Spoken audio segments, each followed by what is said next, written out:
la grosse série Netflix du moment est accusée de plagiat. Salut à tous, ici Reg. Aujourd'hui, nous allons parler de 1899, dont j'ai fait ma critique récemment. Voilà, je vous ai donné mon avis sur la série. Je vais pas répéter ce que j'ai dit là, mais je vous conseille d'aller la voir si vous voulez mon analyse en détail de cette série. Et entre-temps, la série a été accusée de plagiat. Donc dans cette vidéo, j'ai envie d'en parler. Pour plusieurs raisons. Il y aura une partie de la vidéo où je vais parler du plagiat et une deuxième partie de la vidéo où je vais reparler un peu de la série avec des spoilers et des théories. Donc il y aura deux parties différentes. Par contre, je suis obligé de spoiler quelques petits éléments de la série, enfin même quelques gros éléments de la série d'ailleurs, hein, le twist final, voilà, durant cette vidéo. Donc si vous n'avez pas vu la série, c'est difficile de vous demander de rester ici sans vous gâcher la série, parce que la série tourne autour du mystère, et si je vous relève le mystère, c'est compliqué. Mais pour parler du plagiat, il faut malheureusement spoiler la série. Donc si vous n'avez pas vu cette série, revenez plus tard, regardez la série, regardez ma précédente vidéo, et revenez ici. Donc voilà, deux parties de vidéo, une partie où on débat sur le plagiat, parce que je pense qu'il est important et dangereux aujourd'hui, et une partie théorie, surtout sur la saison 2. Mais avant de commencer cette vidéo, j'aimerais remercier le partenaire officiel de celle-ci, CyberGoVPN, et ses 38 millions d'utilisateurs et 5 sur 5 sur Trustpilot. Vous le savez, un VPN vous permet de débloquer les plateformes de streaming en toute accessibilité, que ce soit par exemple HBO Max, car oui, à partir de décembre, OCS n'aura plus les séries HBO Max, et le seul moyen de la regarder sera avec un VPN et HBO Max Roumanie, par exemple. Vous vous connectez là-bas et vous avez tous les contenus que vous voulez d'HBO, mais aussi sur Netflix. Il faut savoir qu'en France, Netflix a le plus petit catalogue comparé aux autres pays du globe. Et nous, c'est à cause de la chronologie des médias, alors que les autres pays, c'est par rapport à des restrictions autres, surtout culturelles. Vous serez en bien plus grande sécurité avec un VPN évidemment, que ce soit sur la Wi-Fi de l'université, de la bibliothèque ou même de l'hôtel. Parfait pour voyager. Vous pouvez partager un compte avec 7 personnes différentes. C'est disponible sur tous vos appareils préférés et c'est super simple d'utilisation. Vraiment, tout le monde peut le faire en quelques clics, c'est fait. Vous êtes satisfait ou remboursé sous 45 jours et vous avez une assistance technique en français 24h7. Utilisez le lien dans la description et dans le commentaire épinglé afin de vous abonner à CyberGoVPN et bénéficier de 4 mois gratuits plus 83% de réduction. Foncez sur l'offre.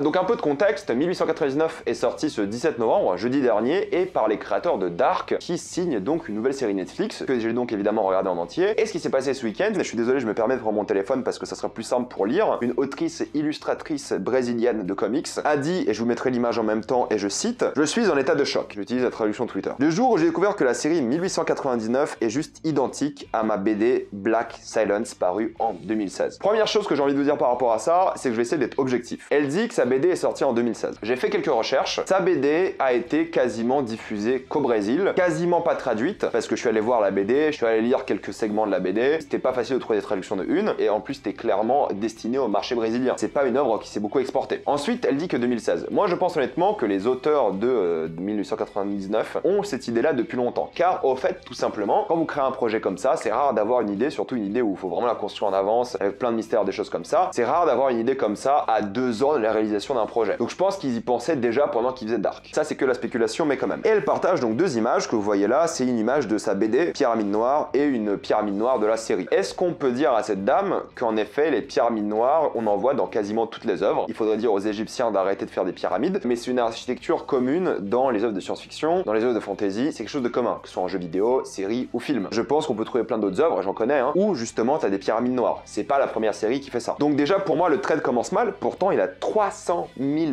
likes, 70 000 retweets et 17 000 tweets cités. Mais je continue. Tout est là. La pyramide noire, donc j'en ai parlé, les morts à l'intérieur du vaisseau navire. Alors si vous avez vu la série, vous savez que les gens qui sont à l'intérieur du vaisseau navire ne sont pas morts. Ils sont dans une simulation. Mais ils sont clairement en vie. On le voit à la fin. Sauf si la fin, c'est une simulation aussi. On en parlera après. Donc ils ne sont pas morts. Alors oui, il y a des gens qui meurent dans le vaisseau navire. Elle met bien vaisseau/navire, mais ils ne sont pas morts. Donc je comprends pas cet argument. L'équipage multinational. Alors je suis désolé, mais si vous avez déjà vu une œuvre de science-fiction, une œuvre d'immigration, il y a toujours ou un équipage multinational ou beaucoup de personnes de d'autres pays. C'est pas quelque chose de nouveau. Enfin, c'est quelque chose de même très classique. Bordel, même l'ISS, International Space Station, est international, avec plein de gens de plein de pays différents. C'est quoi cet argument? Les choses apparemment étranges et inexpliquées. Bonjour, c'est ce qu'on appelle une œuvre de mystère. Il y en a plein qui existent, voilà, c'est la vérité. Et donc, il n'a rien inventé ici. Les symboles dans les yeux, quand ils apparaissent, alors je pense que ça parle des posters, parce qu'il y a une image là, une image avec un zoom sur les yeux et un logo dans les yeux des personnages. Vous savez combien de séries et de films, ou même d'animés, je pense à aussi beaucoup d'animés, qui ont des logos dans les yeux, et en plus de ça, on voit même pas dans la série les logos des personnages. On le voit à un seul moment, à la toute fin. Mais sinon, on voit pas cet élément dans les yeux. Pour moi, encore une fois, cette dame n'a rien inventé. J'ai déjà vu ça 1000 fois avant sa BD de 2016. Donc pour moi, il n'y a rien de louche ici, rien de bizarre. Il y a des codes écrits, voilà, c'est une série de mystères. Dans toutes les séries et films de mystères, il y a des codes un peu partout. Les voix qui les appellent, bon, ça, des voix qui les appellent en mode des fantômes, ça, pareil, il y en a partout dans toutes les œuvres. Détails subtils à l'intrigue, bienvenue dans une œuvre de mystère. Des drames drames personnels de personnages, bienvenue dans un récit avec des drames de personnages, y compris leur mort mystérieuse. Encore une fois, bienvenue dans une œuvre de mystère. Je n'arrive pas, et je suis désolé parce que je suis un peu aigri, mais je n'arrive pas à comprendre les similarités, et là elle a mis 2 images, encore une fois, qui n'ont clairement aucun rapport avec la série. Je suis désolé, il n'y en a pas. Alors pourquoi est-ce que vous pensez qu'elle pense tout ça? En effet, comment est-ce possible, dit-elle? Eh bien c'est simple, en 2017, j'ai été invité par l'ambassade du Brésil à participer à la foire du livre de Göteborg, une foire internationale très célèbre et influente en Europe. En effet, elle est venue présenter, il y a des images d'elle, présenter son livre Black Silence là-bas. Ça ne veut rien dire d'après moi. Et encore une fois, la timeline 2017 jusqu'à la sortie de la série qui a commencé le tournage en 2020, ça me semble compliqué. Mais bon, encore une fois, peut-être, pourquoi pas? Peut-être les créateurs ont vu son œuvre là-bas et c'est comme ça qu'ils l'ont découverte. Mais les justifications qu'elle donne pour l'instant sont un peu tirées par les cheveux. Dit-elle ensuite, j'ai participé à des panels et distribué la bande dessinée Black Silence à d'innombrables éditeurs et personnes du secteur. Il n'est pas difficile d'imaginer mon travail les atteindre. Elle essaie de justifier la manière dont son travail a été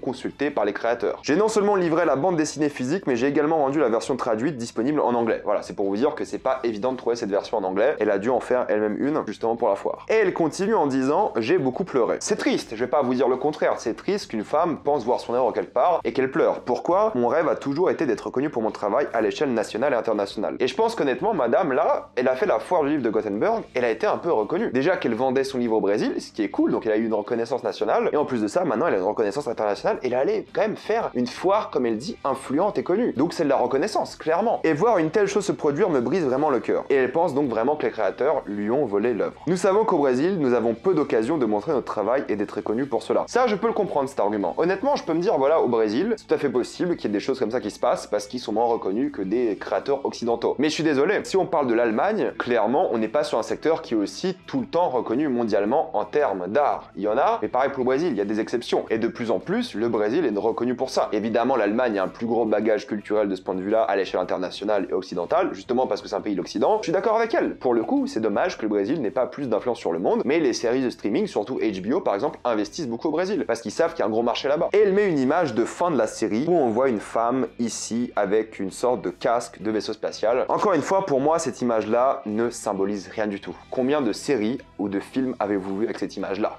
Vraiment. J'ai eu l'opportunité que beaucoup d'artistes de la bande dessinée n'ont jamais eu, pouvoir montrer mon travail à un public international. J'ai donné des conférences, parlé de l'intrigue, je l'ai présenté à des personnes influentes de la région. L'affaire est sérieuse, dit-elle. Encore une fois, elle essaie de justifier le fait que des créateurs auraient pu tomber dessus, au lieu de justifier le fait qu'il y a des similarités. Et moi je vous le dis tout de suite, j'ai pris le comics, j'ai regardé la version anglaise, enfin quelques extraits, et ça n'a rien à voir. Je suis désolé, j'ai pas tout lu évidemment, pas le temps, mais j'ai fouillé, j'ai regardé un petit peu, j'ai lu quelques pages, des bouts à droite à gauche, et je n'ai pas trouvé le rapport. Alors oui, c'est pas de l'investigation de ma part, mais j'ai rien trouvé de choquant dans l'œuvre, et je pense que le fait qu'elle donne très peu d'exemples est une preuve de ça. Parce que si vraiment il y avait des vraies similarités, elle aurait donné beaucoup plus d'exemples que des exemples qui sont d'après moi bidons. Et qui s'appliquent d'ailleurs à énormément d'œuvres différentes que cette série. Évidemment, dit-elle, Black Silence est une œuvre courte, presque une nouvelle. C'est très facile en 12 heures de projection de la série. La série ne dure pas 12 heures, mais moins de 8. Je dirais même qu'elle dure 7 heures. De diluer toutes ces références. Mais l'essentiel que j'ai créé est là. Pour moi, de ce qu'elle a expliqué là et de ce que j'ai lu du comics, elle n'a rien inventé de nouveau. Rien du tout. Donc je ne comprends pas cet argument. Quiconque le souhaite peut lire ma BD disponible en lecture en ligne pour en tirer ses propres conclusions. Je vous invite à le faire, honnêtement, c'est intéressant, mais moi je l'ai fait et je n'ai pas réussi à voir les similarités. Pour moi, sans vouloir être méchant, peut-être même si c'est honnête de sa part, on dirait juste un gros coup de pub. Les gars, s'il vous plaît, quiconque a regardé la série, elle a même pas vu. Vous voyez? Elle a même pas vu, je pense. Voilà, c'est trop bizarre. Et lu ma bande dessinée peut m'aider avec la collection de similitudes. Cela m'aiderait beaucoup. Plus tard, je demanderai votre aide pour que cette affaire parvienne aux médias. On attend toujours, écoutez. Mais c'est bizarre de faire ce trade alors qu'elle a pas vu la série en entier. C'est louche. Nous ne pouvons pas penser que simplement parce que nous sommes brésiliens, il y a un côté un peu victimisation, je suis d'accord, même si je suis d'accord avec elle, Quand t'es brésilien, c'est plus dur de percer à l'échelle internationale, je suis d'accord avec elle. Nous devrions accepter ce genre de dédain et d'indifférence. Nous avons d'innombrables cas de gringo, c'est un terme péjoratif pour dire blanc, qui nous copient dans des films, des séries et des chansons. Comme c'était le cas des aventures de Pi, enfin j'imagine qu'elle parle de l'Odyssée de Pi, qui a été copié d'un livre brésilien. J'avais entendu de la polémique à l'époque sur l'Odyssée de Pi, mais encore une fois, ça a longtemps été débattu et ils en ont vraiment parlé beaucoup et je crois qu'il n'y a pas eu de persécution. Parce que oui, si vous voyez du plagiat, ça peut aller au tribunal. Peut-être pas très efficace, mais ça y va souvent au tribunal. J'en ai marre de pleurer. Merci à tous ceux qui ont lu jusqu'ici et tous mes lecteurs pour le soutien que je reçois. D'innombrables personnes dans la boîte de réception Insta commentent les similitudes. Je verrai les démarches à suivre si quelque chose peut être fait. On va suivre cette histoire, mais ça commence très mal pour l'instant. Et là, il y a plein de réponses, je suis en train de les lire, de plein de personnes qui parlent un peu des similitudes. Il y a des extraits de la mutinerie par exemple, parce qu'ils ont un combat similaire, mais pour moi, il n'y a rien de choquant là-dedans. J'ai regardé quelques similitudes, je suis encore dessus actuellement, je vois plein d'images, d'extraits et tout, et il y a plein de gens qui dressent des parallèles parallèle un peu malhonnête, j'ai envie de dire. D'après moi, d'après ce que je vois là. Les créateurs ont évidemment répondu, ils disent que ils connaissent même pas l'œuvre, ils connaissent même pas la madame, ils ont même pas fait un long trade, ils ont juste dit écoutez, on n'est pas au courant, on sait pas ce qui se passe, et je pense que c'est honnête. Je trouve que ça crée un vrai problème par rapport aux réseaux sociaux. Ça veut juste dire que maintenant, si t'as une œuvre qui est un peu similaire, tu vas pouvoir aller porter plainte ou faire chier quelqu'un qui a créé une œuvre, et à partir d'un moment, je sais pas, dans 50 ans, il y aura encore plus d'œuvres que maintenant. Donc il y aura des plagiats tout le temps. Vous vous rendez bien compte que c'est juste pas possible d'avoir des plagiats tout le temps. Ça n'a aucun sens. Bref, écoutez, pour l'instant, je n'y crois pas beaucoup. J'attendrai d'avoir plus de réponses, j'attendrai d'avoir plus de similitudes, et si jamais il y a vraiment beaucoup de choses qui sont similaires, qu'elle aille porter plainte, il y en a qui y vont au tribunal. Il y a la fameuse histoire de James Cameron avec Terminator, par exemple, qu'elle aille porter plainte, qu'elle aille en discuter, qu'elle fasse quelque chose, qu'elle montre que c'est du plagiat. Mais là, 300 000 likes pour des similitudes qui sont